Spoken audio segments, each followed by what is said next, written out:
హల్లెలూయా. దేవుని నామానికి మహిమ కలుగును గాక. అందరికీ ప్రైజ్ ద లార్డ్.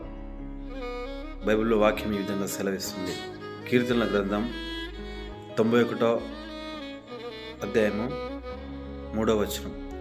వేటకాని ఉరుల నుండి ఆయన నిన్ను విడిపించును, నాశనకరమైన తెగుళ్ళు రాకుండా నిన్ను రక్షించును.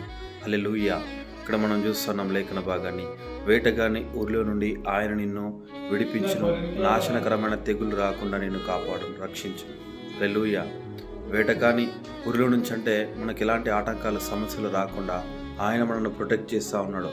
ఆయన నాశనకరమైన తెగులు రాకుండా మనల్ని కాపాడుతూ ఉన్నాడు. మన చుట్టూ ఆయన యొక్క రక్షణ కమ్ముకొనింది. మనము ఆయన నమ్ముకున్నాం కనుక ఆయన మనను ఏ విషయంలో కూడా విడిచిపెట్టే దేవుడు కాదు. అందరూ విడిచిన విడువని ఎడబాయిని ప్రభువుని మనం కలిగి ఉన్నాం కనుక ఆయన్ని మనం వెంబడిద్దాం, ఆయన మాటను మనం విందాం. దేవుడి కొన్ని మాటలు దీవించును గాక. ఆమేన్.